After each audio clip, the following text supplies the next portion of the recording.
我娘因生我弟弟难产而死，我爹在我娘的灵台上哭晕几次。世人都夸我爹情深义重，但是只有我知道他在演戏，因为我亲耳听见，是他跟稳婆说去母留子。夫人啊，你怎么忍心丢下我和一双儿女一个人走了？楚大人对先夫人真是情深意重啊，这都哭晕过去好几回了。是啊，想当年他一个穷苦书生入赘侯府，全靠老侯爷一手提拔才当上户部侍郎，如今夫人又难产去了，唉。你撒谎！是你毒死我娘的！我亲眼看到你给稳婆毒药！你这个恩将仇报的畜生！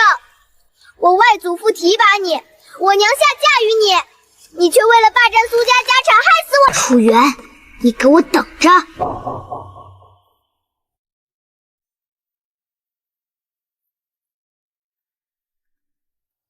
见过柳夫人。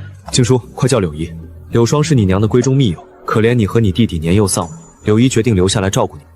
那分明是我娘生前最爱的首饰，她根本不是什么闺中密友。楚元和柳霜，他们早就勾搭在一起了。静书放心，以后就由我来照顾你。楚元，你一个入赘的穷书生，踩着我苏家人的尸骨上位，还在外私藏外室柳霜带着私生女鸠占鹊巢，这笔吃绝户的血债，我记下了。亲亲，你读书学琴辛苦了，快补补。静书啊，女孩子家学那些琴棋书画太苦了，柳姨使不得你吃苦，你什么都不用学，大不了回头咱们招个夫婿进门，这素菜清淡最养容貌，你多吃些。这也是侯府嫡长女该吃的规矩吗？外头送进我院子的好东西，转头就进了他的房里，你这捧杀的手段还要演到几时？侯爷切身自问，对静书视如己出，他怎能这般误会我？放肆！来人，请家法，给我狠狠的打！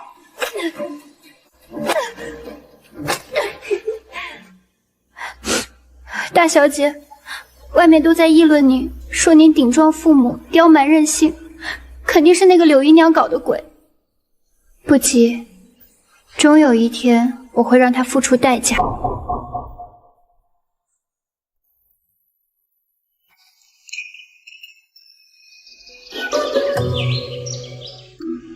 大小姐，奴才虽身世卑微，但读过2年书，对大小姐一片痴心。夫人对您非打即骂，您在这府里受尽委屈，不如跟着奴才私奔吧，奴才定会一生一世护着您。啊！放肆！奔者为妾，聘者为妻，这般浅显的道理，你当我不懂？你们这些不知死活的东西，受了谁的旨来败坏我的清白？让你败坏我的名声！你个不知羞耻的东西，成日里和这些小厮厮混拉扯，简直不检点到了极点，败坏了我楚家的门风。谁放这些小厮进来败坏我的名声？你难道没数吗？楚家的脸都被你丢尽了，给我老实闭门思过。姐姐这水性杨花的名声，如今京中谁人不知？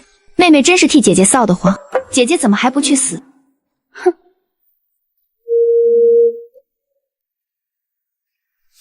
娘，马上我就要及笄了，难道真让她霸着侯府嫡长女的位置去嫁人？气什么？他的名声早就毁了，等他及笄，我在偏远苦寒之地给他寻个人家打发了就是。还是娘有办法。可是苏志那个小狼崽子呢？放心，我已经挑了2个身段最好、最会伺候人的丫鬟送去他房里暖床，用不了几年，他就成个废人了。到时候整个侯府尽是我们娘俩的。少爷，冬日读书太冷了，夫人心疼您，特意让我们姐妹俩来专门给您暖床呢。少爷别背书了，让奴婢们伺候您吧。你们走开，我要读书。先生昨日才夸过我，快走开啊！不知廉耻的下贱胚子，你们安的什么恶毒心思？都给我滚出去！大小姐饶命，奴婢是奉了夫人的命啊！别让我再看见你们。侯爷，我体恤侄儿冬日读书苦寒，特意挑了2个贴心的人去暖床。静书怎么能下这么狠的手啊？这传出去，又该说他残暴成性了。逆女，虐待下人，残暴不仁，你眼里还有没有规矩？父亲若觉得这是规矩，不如明日上朝去问问你的同僚，谁家会给7岁直童的房里塞2个专门暖床的通房丫鬟？你还敢顶嘴？把他给我绑起来！侯爷，宫里来圣旨了。新皇登基，广纳后宫，凡3品及以上官员家中适龄嫡女，可送1人入宫伴嫁。娘，皇上选妃了，我可以进宫了。静姝才是嫡长女，按规矩该她入宫。可若她入了宫得了势，转头对付我，不，绝不能让她去。侯爷，选秀的圣旨偏偏这时候来，若日后让苏静姝查出当年苏家的事，我们全家都得死。我怎么不知道？可这是圣旨。侯爷别急，大不了我找人在这几天把他……胡闹！宫里刚下旨，嫡长女就突然暴毙，你当内务府是傻子吗？你想我被判个欺君之罪吗？侯爷赎罪，双儿这不是也是为了侯爷考虑吗？深更半夜，你来父母房间干什么？成何体统？一点规矩都不懂。我是来和你们做个交易的，我要你们送我弟弟去松阳书院读书，并给他足够10年读书的银钱。松阳书院那是先皇太傅办的书院，你以为是谁想进就能进的？就凭我可以出家为尼，把入宫的名额让给楚青青。我知道你们在想什么，你们大可以用阴谋诡计逼我，但只要我不死，我就能把楚青青替嫁的事捅破。那楚家可是犯了欺君之罪。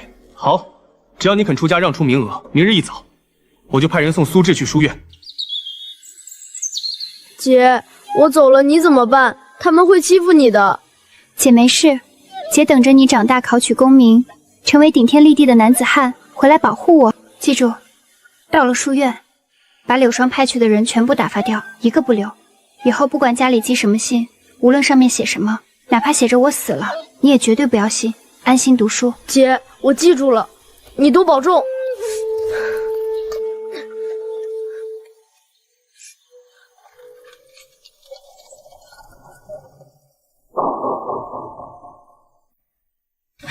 这姐弟俩感情真好。明日一早，我便出城，前往清新安落发为尼。从此，侯府再无苏静姝，楚青青可以安心备选了。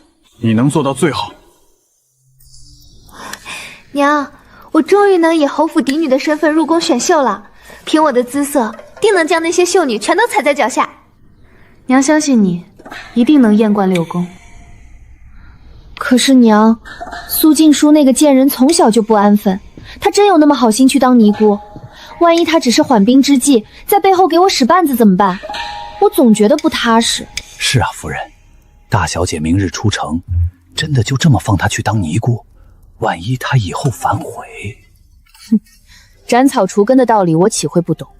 她活着，青青的位置就永远不稳。去联系城外的黑风寨，告诉他们，明日清晨出城的官道上有一辆没有护卫的马车，事情做得干净点儿，我要他死无全尸。夫人放心，小的明白。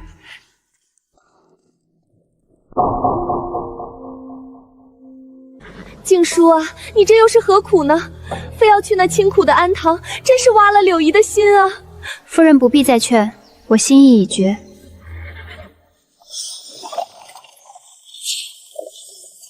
停下！把车里的人和钱财都交出来！和我无关啊！果然迫不及待要动手了吗？此路是我开，此树是我栽，要想从此过，留下买路财。哟，这马车里好像还藏着个娇滴滴的小娘子呢，快出来让哥哥们快活快活！不好，马惊了，快躲开！连人带车都掉下去了，肯定死透。这银子赚的也太容易了，哼，算他倒霉。走，回去复命。柳霜，想不到吧？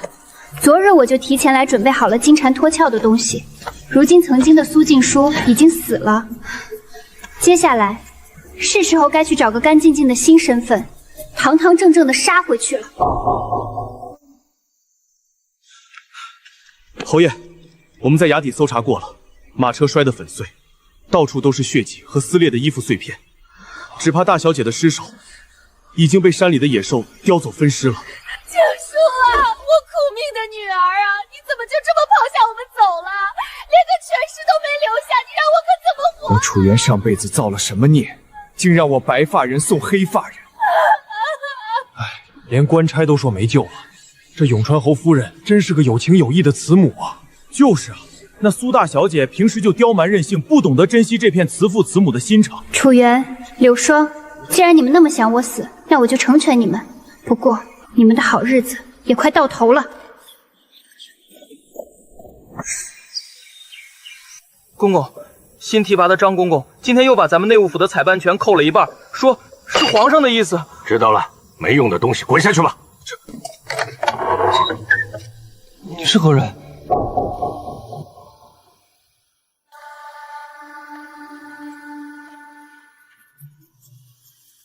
见过康公公。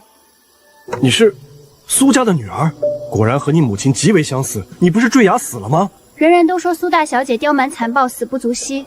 可若是真死了，谁来给公公送这份大礼？装神弄鬼，直说吧，你到底想要什么？我知道公公主管此次新皇选秀，我想入宫为妃，求公公给我安排个新身份。哦，你凭什么会认为我会冒着欺君的死罪帮你一个死人？公公曾是先帝御前首领太监，知道太多皇室秘辛，也得罪过不少人。如今新帝登基，您被打发到内务府，看在先帝面子上，那些仇家暂时不动您。但是再过2年呢？说句难听点的，等先帝的恩情淡了，说不定哪日公公就不明不白的死在宫里了。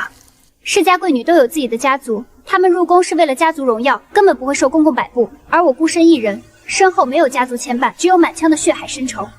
我愿成为公公在后宫最锋利的一把刀，您助我入宫复仇，我护公公晚年周全。为表诚意，我愿尊公公为义父。女儿苏静书见过爹爹。这丫头够狠也够聪明，为了复仇连身段都能放得这么低。反正我现在的处境也是被新朝的人排挤等死，不如拿她去赌一把大的。快起来！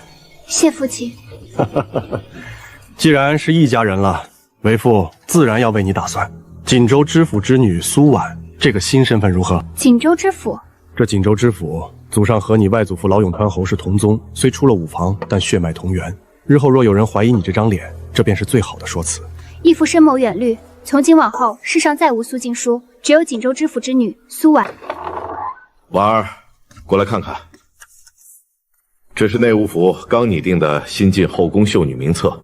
婕妤，她竟然一进宫就封了婕妤。你父亲楚原如今是户部侍郎，又承袭了永昌侯的爵位，风头正盛。楚青青也是这批新进后宫的秀女中位分最高的一个。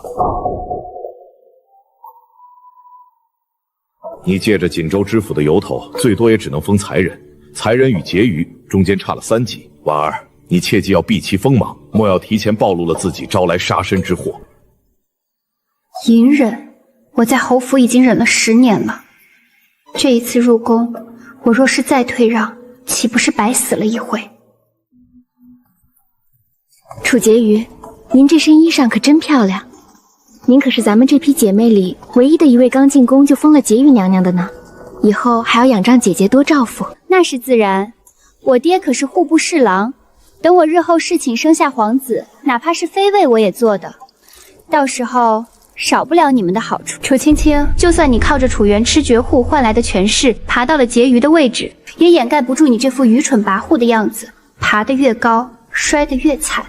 锦州知府之女苏婉，封才人，赐居启祥院。谢皇上隆恩。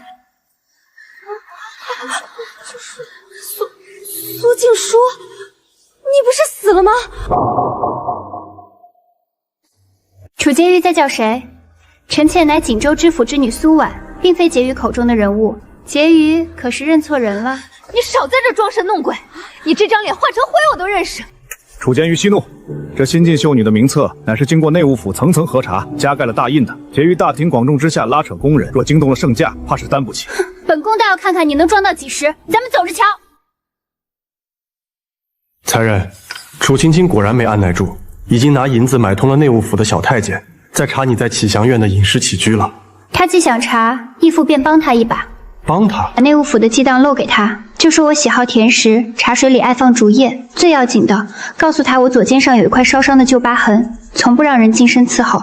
才人这是想引蛇出洞，可一旦他去皇后那里告发闹起来，你难免要受皮肉之苦啊。义父只需记住，明日秦安，一旦未央宫闹起来，务必想尽一切办法将皇上的圣驾引过去，我要让他亲眼看一场好戏。苏才人，楚婕妤向本宫荐举，说你并非锦州知府之女苏婉，而是永川侯府那坠崖身亡的嫡长女。你可知冒名顶替乃是欺君大罪？臣妾确是苏婉，臣妾不知楚婕妤为何要冤枉臣妾。冤枉？我查得清清楚楚，你在启祥院的饮食习惯跟苏静书一模一样。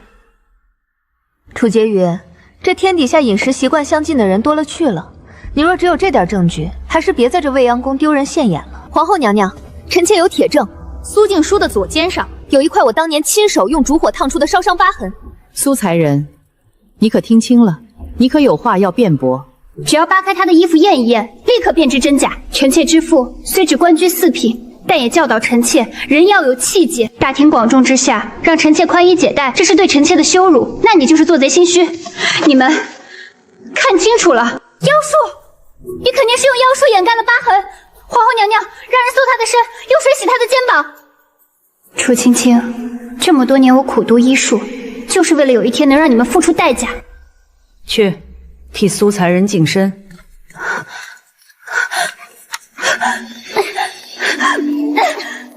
皇上驾到！臣妾今日受此奇耻大辱，已无颜苟活于世，臣妾冤枉。这是怎么回事？皇后就是这样替朕治理后宫的吗？皇上息怒，快把人送回启祥院。薛太医，皇上明鉴，是楚婕妤无端指认苏才人冒名顶替，非要当众扒开苏才人的衣裳查验伤疤，苏才人不堪受辱，这才悲愤自戕啊！皇上明察，此事与臣妾无关啊！够了！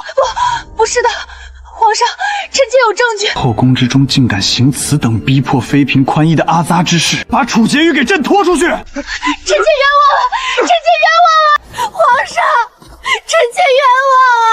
楚婕妤无事生非规矩还没有学好，先贬为美人，闭门思过3个月。皇上，面对污蔑，竟真敢以死明义。这后宫里的女人遇到事向来只会哭哭啼啼，百般辩解，倒真没见过性子这般刚烈决绝的。安神香的时间掐得真准，等我在后宫立稳脚跟，弟弟也就可以不用再担惊受怕了。苏才人，奴才奉皇上口谕来给您送进贡的新鲜物件。有劳公公了。圣上还说今晚会到启祥院用膳，请娘娘准备着。给皇上请安。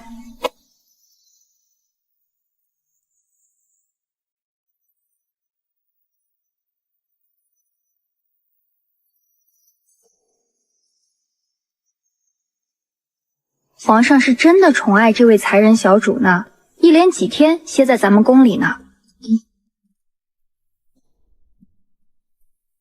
皇上，您润润喉吧。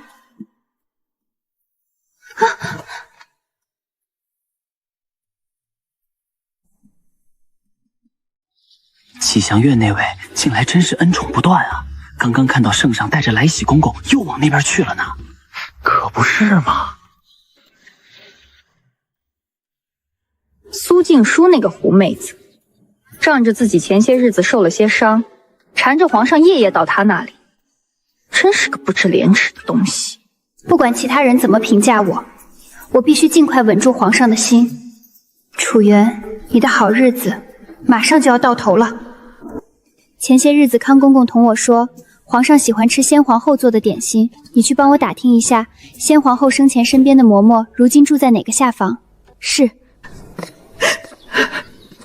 才人主子，您怎么来这等污秽晦气的地方？这袋子里的银钱，加上太医院专治小儿伤寒的药，足够救回你孙儿一条命。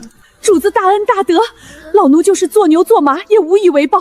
不知主子要老奴做什么？我要你教我，先皇后当年是如何给皇上做点心和烹茶的。这先皇后的事，宫里历来是忌讳，若是被查出来，忌讳重要，还是你孙儿的命重要？我要学的东西，你必须毫无保留地交给我。这笔交易做还是不做？老奴定当倾囊相授。方才的银钱和药是买先皇后的方子的价钱，这个留着给孩子病好后买些吃食。这下房阴冷，尽早拿钱去内务府疏通，换个干净的住处。主子大恩，老奴永世不敢忘。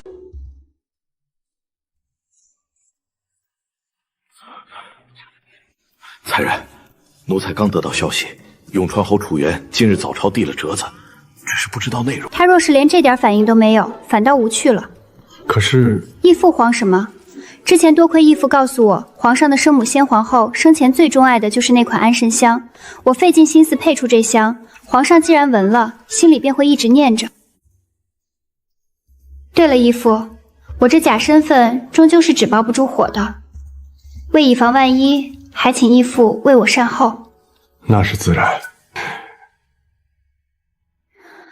去备一壶新采的竹叶茶，算着皇上下朝时辰，随我去御书房会会我那好父亲的折子。是。楚原这个老狐狸，借着丧妻丧女的由头，拐弯抹角的让朕派人去悬崖底下搜尸。皇上，苏才人求见，说是新做了茶点来请安，让他进来。臣妾参见皇上。臣妾亲手做了些糕点，皇上尝尝，可合胃口？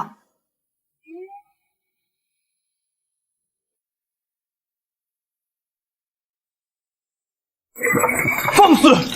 臣妾不知犯了何错。先是松针熏香，现在又是这独一无二的糕点做法，说是谁派你来的？是谁把先皇后的私密喜好透露给你的？皇上，臣妾没有，这是臣妾在锦州老家时母亲教的做法呀。还敢狡辩？世上哪有这么多的巧合？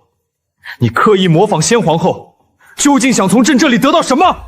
启禀皇上，永春侯楚大人派人加急送来密报，说事关苏才人身份，有欺君之嫌。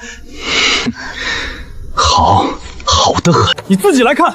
楚原查出锦州知府之女，早在3岁时便已夭折。枉朕还真以为你是什么刚烈决绝的女人，原来从头到尾楚家就没冤枉你。臣妾冤枉，这分明是楚大人要置臣妾于死地。来袭，将这满嘴谎言的女人押回启祥勋，严加看管。皇上，臣妾冤枉啊！没有朕的旨意，任何人不得探视她。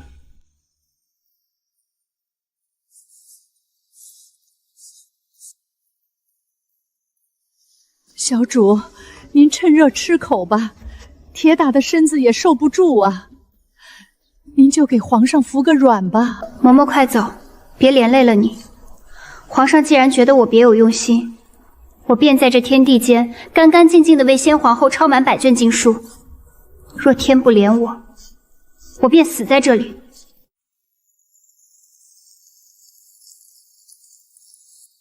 皇上，启祥院那边传话，苏才人被禁足这5天，水米未进。今夜他跪在雨里，说冲撞了先皇后的喜好，罪该万死，要用自己的命给先皇后抄完100卷祈福经文。他满嘴谎言，刻意逢迎欺骗朕，如今就算死在雨里，也是他咎由自取，谁也不许去救。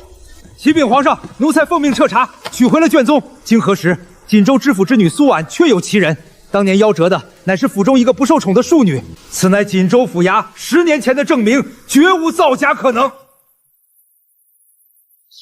楚原竟敢用假情报愚弄朕！被撵，去启祥院，快！苏婉，你疯了吗？皇上，臣妾没有骗你。太医，给朕把整个太医院都叫来！行了，把药喝了。臣妾谢皇上隆恩，臣妾能保住性命已是万幸，不敢再奢求其他。朕查清楚了，锦州之事是楚原捏造密报欺君罔上，朕已下旨申斥永川侯，罚俸半年。婉儿，朕不再疑你。臣妾此生从此分明了。传朕旨意，才人苏氏，温婉纯善，即日起晋封为美人，赐紫金步摇1只，蜀锦10匹。臣妾谢主隆恩。启禀皇上，微臣奉旨搜寻悬崖崖底，在乱石堆中找到了一具女尸，尸首面目全非，但从衣物及跌落在一旁的侯府令牌来看，确是苏家大小姐无疑。楚原天天在朝堂上哭诉，非要活要见人，死要见尸。传旨下去，将尸首赐还永昌侯府。是。传皇上口谕。永川侯楚原痛失爱女，连日上折恳请寻回尸骨，皇上体恤，已命人在悬崖崖底寻得苏家大小姐遗骨，特赐还侯府。念楚大人忧思过度，特允闭门休养半月，不必上朝了。微臣领旨谢恩。侯爷，难道这真是苏静书那小贱人？她真死了？管他是不是，皇上这是在借机敲打我。皇上宁可认一具面目全非的女尸，也要保住那个苏婉。这段时日你给我安分点，别再去招惹是非。皇上，喝口茶歇歇眼睛吧。有你在身旁，朕连这繁杂的奏折都觉得顺眼了许多。婉儿，你怎么了？臣妾不知，只觉得胃里憋闷泛酸。恭喜皇上，贺喜皇上，苏美人已有近2月的身孕了。好，传朕旨意，苏美人孕育皇嗣有功，即日起晋封为柔妃，赏星光云锦10匹，东珠1壶。臣妾多谢皇上恩典，如今我终于有了身孕，今后皇上就算看在皇子的面子上，也不会允许楚元动我的。皇子的生母不能有污点，等生下皇儿，自然就是我复仇的时候。奴才恭喜柔妃娘娘，贺喜柔妃娘娘。如今怀有身孕，皇上可是更加重视您了。娘娘，楚元昨日又悄悄给冷宫里的楚美人递了信，看样子是还不死心，非要给您使绊子。他若死心了，这出戏还有什么看点？义父，咱们是时候腾出手，给这位永川侯送一份大礼了。娘娘的意思是？你可知男子若是常年多食芹菜，会有何后果？芹菜，这奴才不知。医书有载，男子多食芹菜，可致子嗣艰难。8年前，我就让永川侯府的厨房大师傅日日都变着花样给楚元做芹菜膳食。娘娘是说，楚大人他早就生不出孩子了？这么多年，柳霜的肚子一点动静都没有。如今我那爹应该也着急了吧？听说朝中文臣都喜欢扬州瘦马，请您去在京郊寻一个模样标致、极易受孕的扬州瘦马。娘娘神机妙算，奴才立刻去办。尽快去找个男子怀上身孕，然后通知我，我让你去跟着当今侯爷享清福。还有这种好事儿？将刚刚那个女子带给侯爷，切勿走漏风声，小心脑袋。请宫里的贵人放心。青青在宫里太张狂了，为何这么沉不住气？靠他诞下皇子，怕是没指望了。侯爷，您消消气，二小姐在宫里只是一时受挫。再说了，咱们府上又不是没有指望。大少爷如今在松阳书院读书，那可是您的嫡长子啊！闭嘴！那个小畜生也配姓楚？他骨子里流的是苏家的血，他娘当年是怎么死的，我心里清楚的很。那小崽子长大了能不查？我楚元拼搏半生吃下的东西，绝不能交回到苏氏的种手里。柳霜那个没用的东西，霸着主母的位置这么多年，连个带棒的都生不出来，难道真要让我断子绝孙吗？侯爷息怒，夫人既然伤了身子生不出，侯爷何不在外面留个种？老奴听说人牙子手里新到了一匹扬州瘦马，那身段模样都是顶好的，最是好生养。老奴可去置办一处隐蔽的宅子，神不知鬼不觉的养在里头。好，这倒是个法子。此事绝不能走漏半点风声。侯爷您放100个心，这事儿老奴保准给您办得滴水不漏。夫人啊夫人，不是老奴不忠心，实在是宫里那位娘娘给的太多了。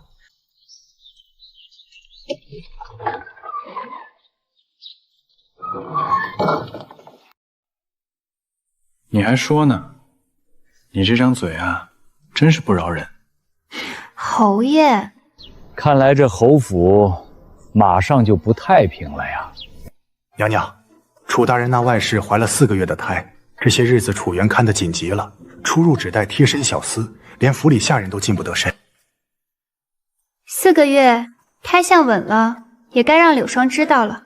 楚元上朝之时，你让人匿名给柳霜递个信，把外舍的住处说清楚。奴才明白，这就去办。我要的就是楚元府中内乱。贱人，竟敢怀老爷的孩子，还藏到现在，我看你是活腻了！夫人饶命，饶命啊！还敢狡辩，给我打，打到他把这个孽种流掉为止！老爷，姨娘她小产了。你说什么？不是让你们好好伺候吗？今日主母带着一群老婆子来我们院里，对姨娘拳打脚踢，不一会儿姨娘就被打得晕了过去。大夫来瞧，说是已经保不住了，还是个已成型的男胎。柳霜，这个毒妇！楚元，你养外室也就罢了，还让她怀了孩子，眼里还有我这个正妻吗？我就是要杀了这个孽种！今日我就打死你这个毒妇！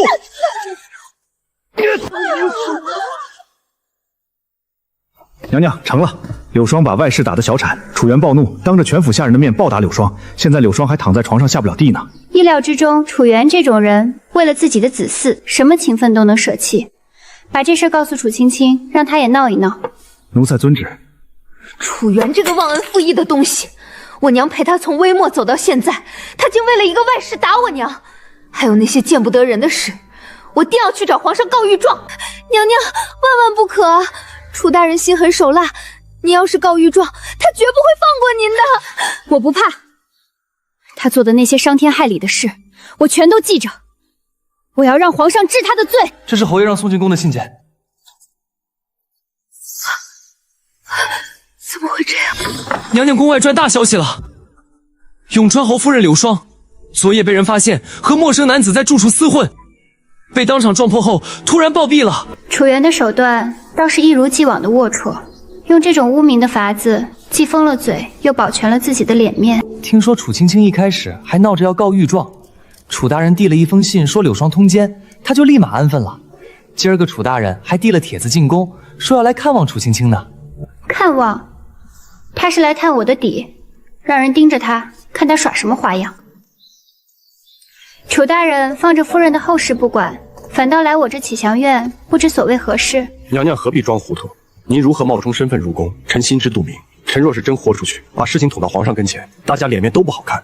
娘娘不顾及自己，难道也不顾及还在松阳书院读书的亲弟弟苏志吗？楚大人觉得你手里那些所谓证明本宫身份的东西是真的？娘娘为何如此肯定是假的？如今太子之位悬空，您肚子里的皇子必定天资聪慧。现如今宋贵妃生的大皇子生来有些痴傻，您如今盛宠不断，和皇后膝下的二皇子争一下太子之位，想来也是板上钉钉的事儿。娘娘若是与臣合作，臣日后辅助皇子登基，您便是太后，我们楚家也能成为大晋第一家族，子孙后代贵不可言。楚大人未免太痴人说梦了。娘娘还在为当年的事耿耿于怀，都过去这么多年了，该放下了。你娘在九泉之下，也该瞑目了。你也配提我娘？来人，送楚大人出宫！你别不识好歹，别忘了你弟弟苏志，臣有的是办法让他听话。楚元，这局该收尾了。回禀皇上，柔妃娘娘即将临盆，近些日子还请娘娘选好近身的稳婆。康福寿，自柔妃入宫来，你一直近前伺候，此事就交于你来办。速去寻3个稳婆，在下月初1前到启祥院。是，奴才立刻去办。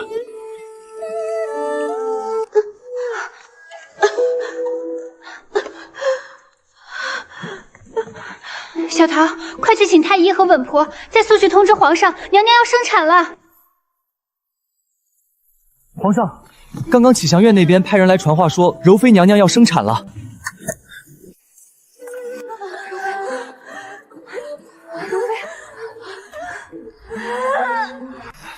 圣上，您慢点呀！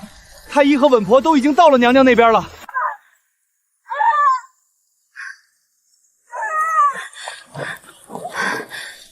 陛下勿急，柔妃和皇儿定会母子平安的。生了，柔妃娘娘生了，恭喜皇上喜得皇子。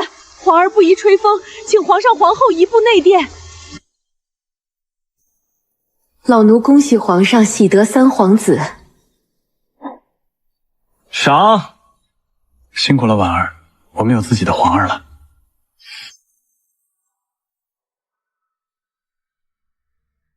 我们就叫她启儿吧。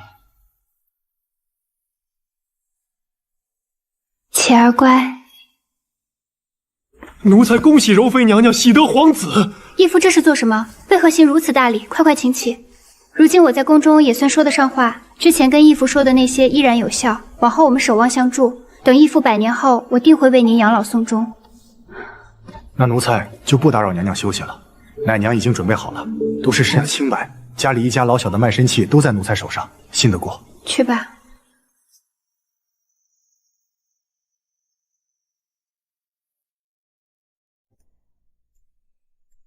皇上，现如今3皇子已出生，皇上应尽快立储啊！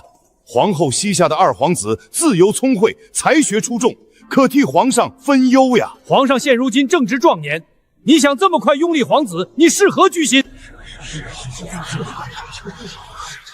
别吵了，此事改日再议。退朝。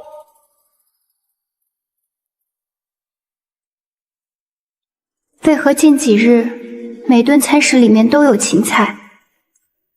为何近几日的餐食里面都有芹菜？是宋贵妃吩咐的，说是御医说了，芹菜能清热解毒、养血美颜，所以现在宫中定期都会给各宫送芹菜。你去叫康公公过来，就说本宫有事吩咐，现在就去。是。芹菜一事，我只跟你提起过，你为何要告知宋贵妃？皇后有嫡子2皇子，宋贵妃有长子大皇子。如今你有3皇子，而太子之位只有1个，宫里不可再出现另外皇子了。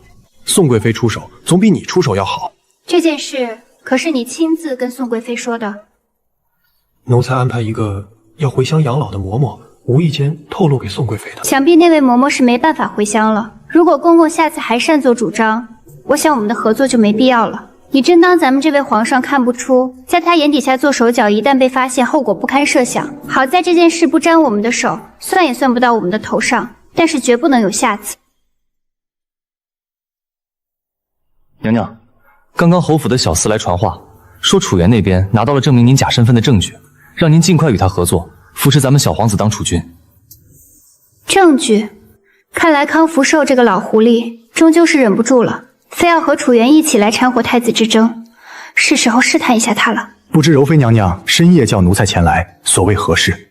楚元跟我说，你给了他我的假身份证明，如今他要去告发我。娘娘，想必是楚大人发现了奴才与您的关系，对你我的离间之计呀，还请娘娘莫要相信。义父说的也对，我和楚元，你选择楚元那真是太傻了。毕竟太子之位很快就是启儿的了，你可知本宫现如今为何如此自信？奴才不知，还请娘娘赐教。大皇子和2皇子自小便是势同水火，不管谁成为太子，另外一方必然活不了。皇上怎么可能送亲子去死？只有启儿和他们没有恩怨，等启儿成为太子，那2位皇子成年去藩地，远离京城，那就都可以活命。娘娘英明，奴才定为娘娘效犬马之劳。看来是有人利用康福寿把我当棋子呢。今日我赤裸裸地暴露出自己对太子之位的势在必得，想必定会刺激到背后之人，所以对方肯定会动手，只是时间问题。但是谁笑到最后还不一定呢。你去帮我检查一下启儿的衣物和我的吃食，拿到太院请太医看一看，是否有什么问题。娘娘，您的吃食和小主子的衣物已经让太医看过了，未发现异常。那就好，近些日子你多留意些。娘娘，最近老奴发现3皇子有些厌厌的，看见人也不笑，多数时间都在睡觉。快去请太医。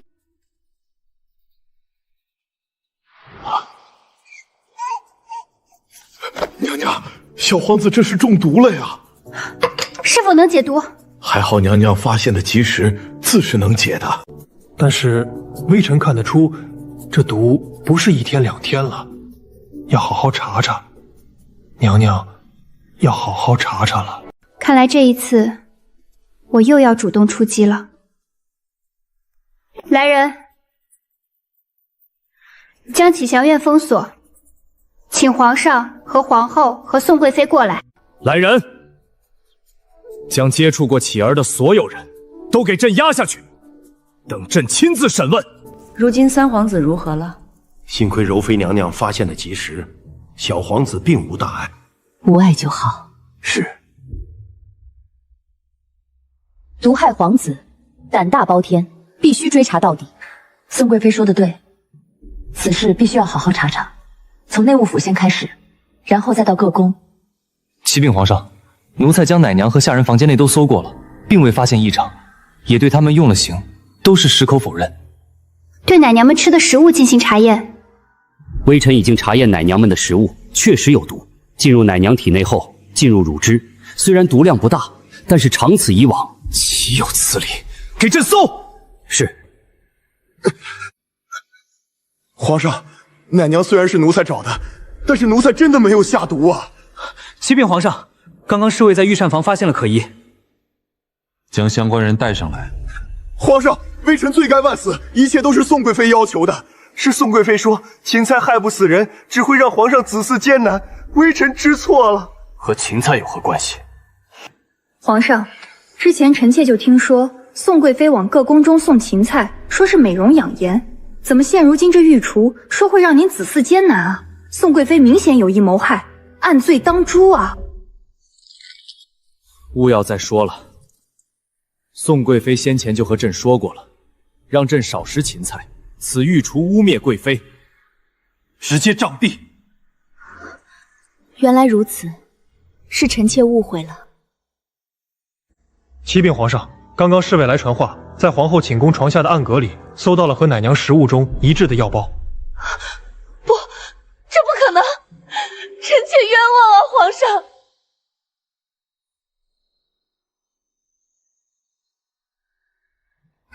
皇上，定是有人要害臣妾呀！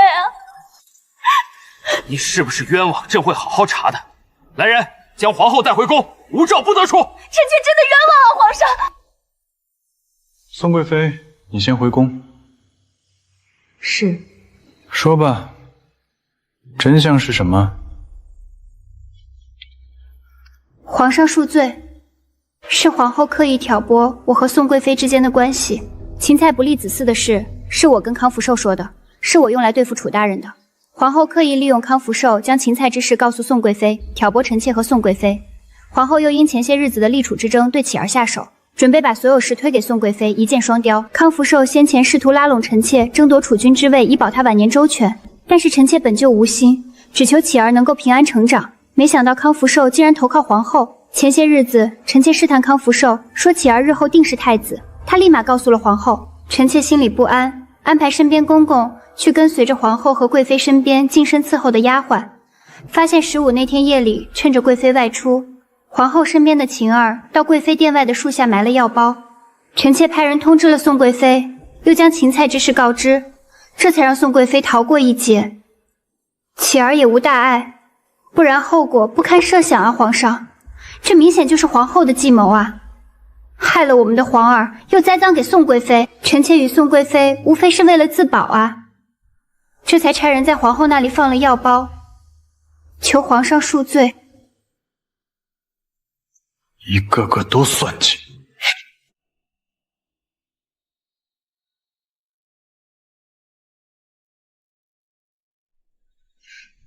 娘娘，刚刚奴才听说康公公被皇上杖毙了，皇后要入清凉寺为皇上和众位皇子祈福20年。这次本宫谢谢你，不过别以为你帮了本宫，本宫就会喜欢你。本宫还是讨厌你，你抢了皇上的宠爱，但是我不会用下作手段。之前芹菜事件确实是被皇后和康福寿迷了心窍。母妃，母妃，弟弟可真可爱。快将三皇子给嬷嬷，你力气小，抱不住他。本宫怀松儿的时候出了一些事，松儿是早产，所以天真烂漫了一些。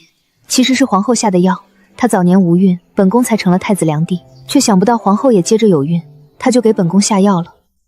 母妃，母妃，柔妃娘娘这儿的糕点好好吃，我刚刚吃了，比你做的好吃多了，怪不得父皇总往柔妃娘娘这边来。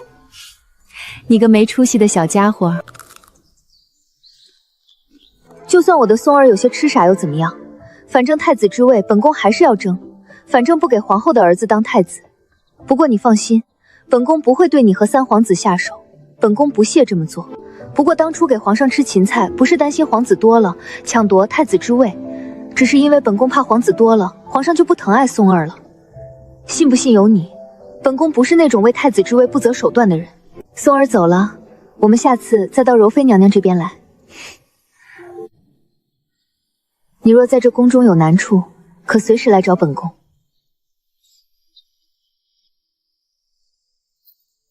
这深宫中步步艰难，他走到如今也是不易。烦请公公通传，就说永川侯楚元带着柔妃娘娘的亲弟苏志求见娘娘。楚大人，娘娘有旨，让苏小公子一个人进去。楚大人，请在宫门外等候。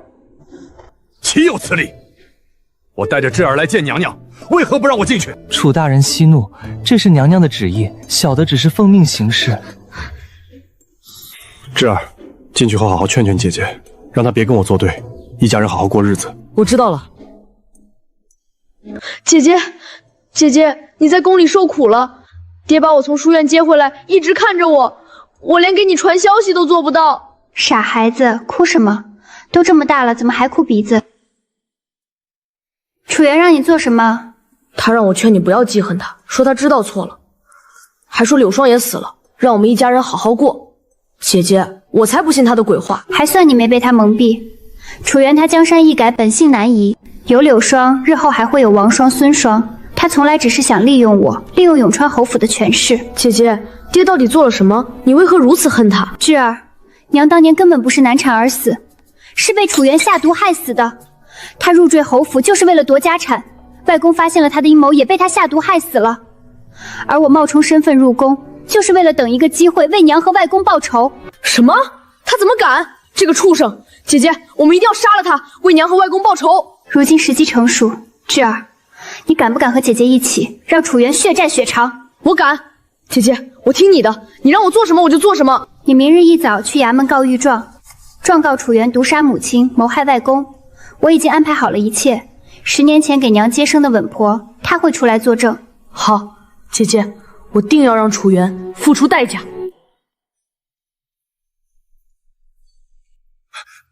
大人，小人有罪。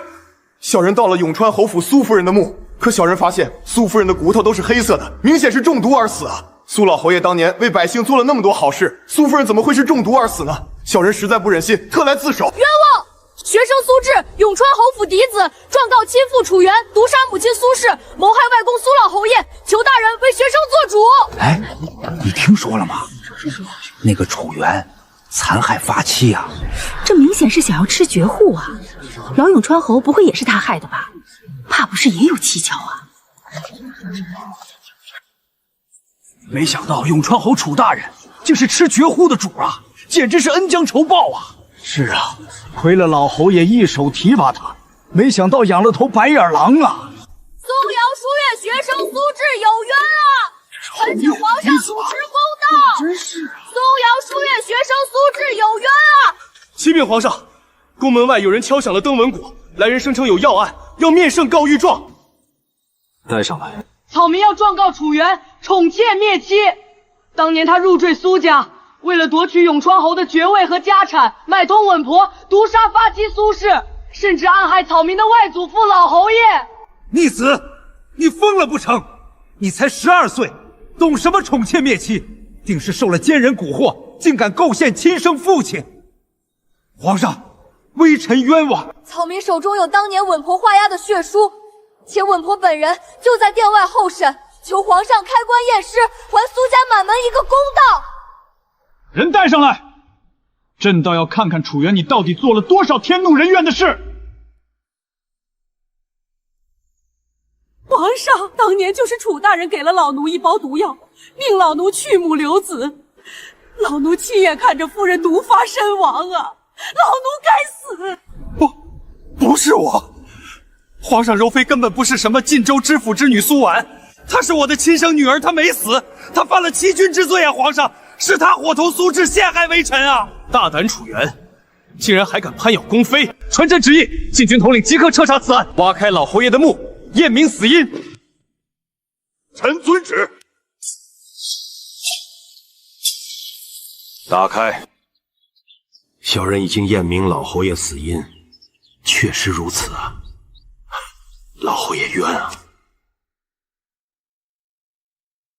皇上，经查，楚原不仅毒杀苏老侯爷和苏夫人，续弦的夫人柳霜也是被他毒害的，人证物证俱在。畜生，死不足惜！传朕旨意，将楚原打入死牢，明日问斩。楚青青知晓其罪行，知情不报，打入冷宫。我是被冤枉的，我是被冤枉的，我是被冤枉的！不知廉耻的家伙，吃里扒外的东西！时辰已到，斩！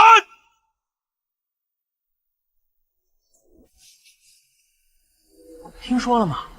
楚大人贪赃枉法，杀妻求荣，今天午时已经要在菜市口斩首了。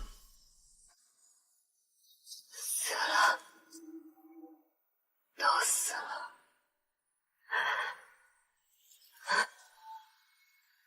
苏青说：“你赢了。”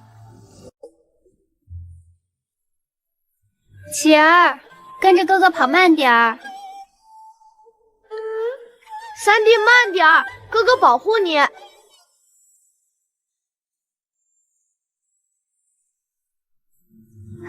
好久没看到松儿这么开心了呢。是啊。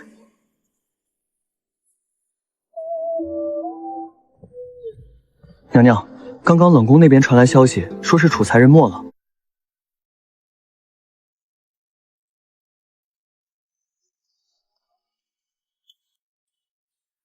娘，您在天之灵可以安息了，女儿和智儿为您报仇了。